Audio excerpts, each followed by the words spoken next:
बात यही खत्म नहीं हुई, भीषण एक युद्ध हुआ है कौरवों और पांडवों के बीच।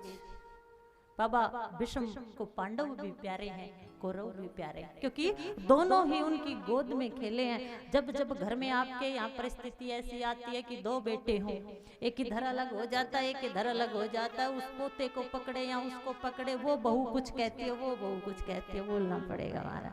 या आपके जीवन में समस्याएं आती है कि किस तरफ चलें, तो यहाँ आप भीष्म के जीवन से आपको शिक्षा मिलती है। प्रतिज्ञा की थी मैं जीवन भर हस्तिनापुर का रक्षक बन के रहूंगा, लेकिन धृतराष्ट्र और उसका पुत्र दुर्योधन, जब युद्ध शुरू हो गया तो दुर्योधन कहता है आपको तो हमेशा पांडव ही प्यारे लगते हैं, बोलना पड़ेगा हमारा। और क्यों भगवान श्री कृष्ण को भीष्म पितामह जैसे संत अच्छे लगते हैं, और संत आपके जीवन में कैसे हो, ये भीष्म पितामह की कथा सब समझाती है।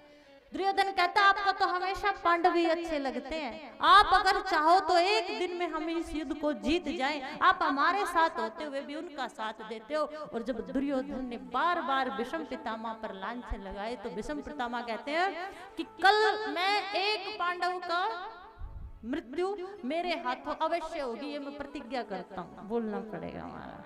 और भीष्म की प्रतिज्ञा को आप जानते हैं, भीष्म के पास तप का बल है, सत्य का बल है, धर्म का बल है, भक्ति की शक्ति का बल है। अगर कृष्ण को जानते हैं तो केवल भीष्म पितामह जानते हैं कि ये कौन है, बाकी कोई नहीं जानता। अर्जुन तो उसका मित्र है, बस पांडव तो उसकी बात मानते हैं, लेकिन इसलिए निश्चिंत है भीष्म पितामह कि पांडवों के साथ कृष्ण है, वो कभी उनका बुरा नहीं होने देंगे। दूसरे दिन आज प्रतिज्ञा की है कि कल एक पांडव अवश्य मारा जाएगा। तो कृष्ण रात को जब बैठे हैं, तंबू लगे होते हैं युद्ध के बाद, तो कृष्ण कहते हैं अर्जुन भीष्म पितामह ने प्रतिज्ञा की है कि कल एक पांडव मारा जाएगा। तो अर्जुन कहते हैं मैं तो निश्चिंत हूं, बोलना पड़ेगा हमारा। क्यों? आप जो हो हमारे पास, विश्वास हो तो ऐसा हो।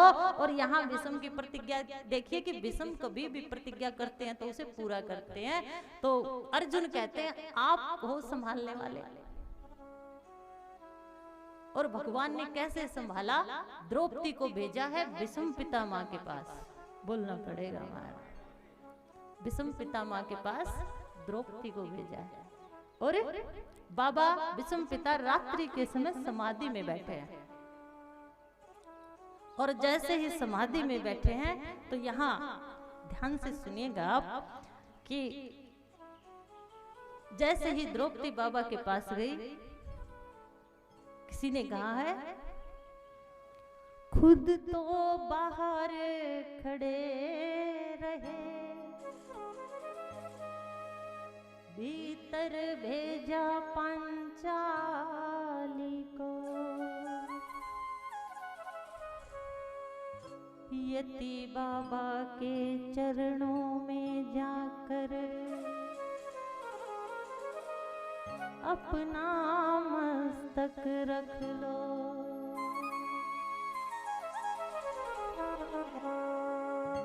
अर्धरात्रि की बेला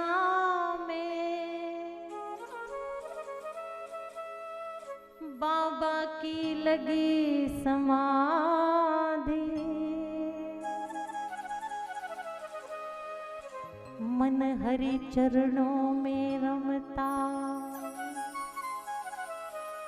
उस समय ना कोई व्याधि। द्रौपदी को भेजा है भीष्म पितामह के पास, और रात्रि के समय में बाबा भीष्म समाधि लगाए बैठे हैं। भगवान ने युक्ति जो की है, ध्यान से सुनिएगा, बड़ी अच्छी कविता है। बाबा ने देखा चरणों में, देखा एक सगवा नारी है। ये संत का लक्षण है, ये अच्छे पुरुष का लक्षण है कि वो हमेशा स्त्री के पैरों की तरफ देखेगा। चरणों में शीश झुकाती है, तन पर रंगीली साड़ी है, आशीर्वाद मुख से निकला, सौभाग्यवती तू हो बेटी।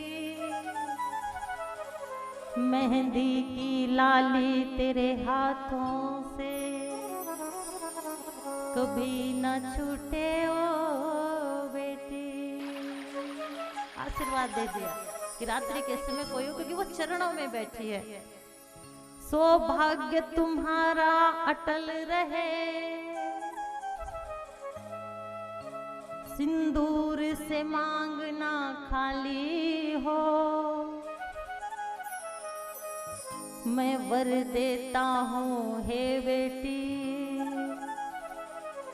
तू पुत्र सुकुमारों वाली हो।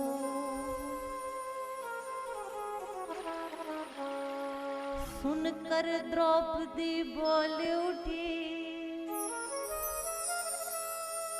बाबा ये क्या फरमाते हो, कुछ कह तो दिया अब ओ बाबा, तुम सत्यव्रत कहलाते हो। आपने बोल तो दिया, आपने मुझे आशीर्वाद तो दे दिया, लेकिन ध्यान रखिए कि आप तो सत्यवादी कहलाते हैं। मेरे 5 पतियों में यदि एक भी मारा जाएगा,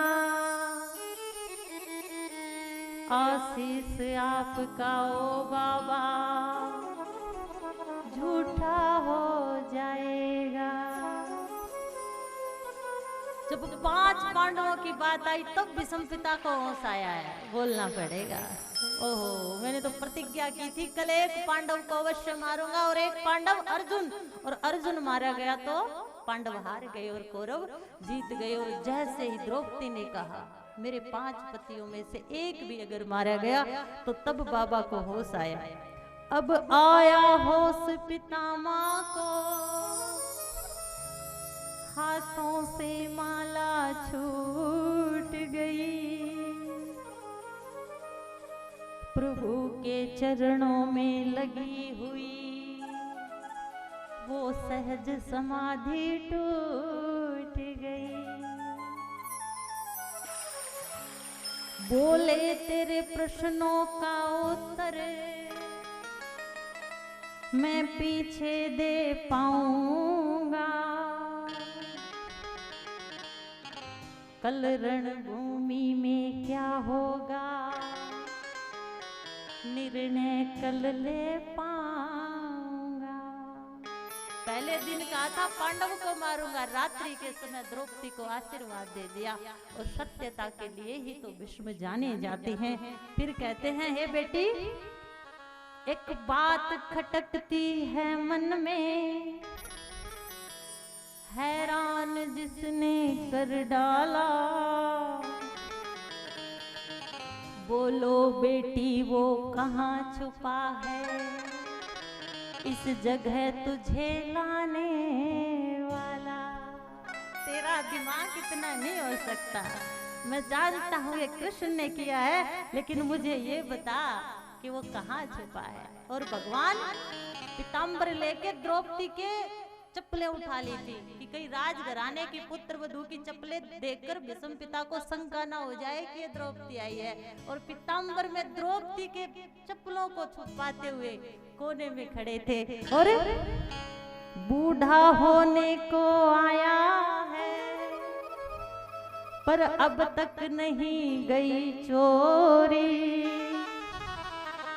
नित नई नीतियां रचता है, तुझसे चोरी मुझसे चोरी, मुझसे चोरी की तुझे यहाँ ले आया, तुझे बिना बताए केवल यही कहा कि बाबा के चरणों में जाके बैठ जा। बोलना पड़ेगा हमारा। आगे बढ़कर देखा तो डोडी पर रंग काला था, पीताम्बर ओढ़े खड़ा वो गिरधर बांसुरी वाला था। भगवान को देखकर पितामह कहते हैं, ओ द्रौपदी सुता बेटी, ये कुल पवित्र कर डाला है, पहरा देता है जो तेरा, वो जगत रचाने वाला है। ये पुत्री, कि तूने तो मेरे कुल को गौरवान्वित कर दिया है कि तेरे साथ तो जगत को रचने वाला है। जा बेटी निश्चिंत रहे, अब निश्चय विजय तुम्हारी है। पतियों का बाल न बाका हो, जब रक्षक खुद गिरधारी है। कहते हैं द्रौपदी सुता का पीताम्बर एक कोने में लेके कन्हैया हंसने लगे। यहाँ कन्हैया हंसने लगे और विषम पिता मारोने लगे।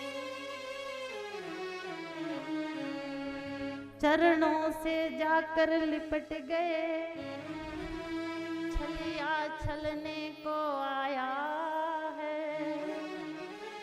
भक्तों के कारण देखो तो दासी का रूप बनाया। प्रबल प्रेम के पाले पड़ के भक्तों का रूप बदलते देखा। अपना मान भले घट जाए, भगत का मान ना घटते देख। बोलना पड़ेगा। ऐसी विषम परिस्थितियां जब आपके जीवन में आ जाएं तो आप भी भगवान के नाम का आश्रय लो, और जिसको जितना बोलोगे वही आपके पास आएगा। बोलना पड़ेगा। आशीर्वाद दिया है। दूसरे दिन अपनी ही मृत्यु का कारण शिखंडी को बताकर अर्जुन के द्वारा 18 दिनों तक बाणों की शैया पर रहते हुए भगवान श्री कृष्ण के सामने विषम पिता ने अपनी इच्छा से अपने प्राणों का त्याग किया है। बोलना पड़ेगा महाराज।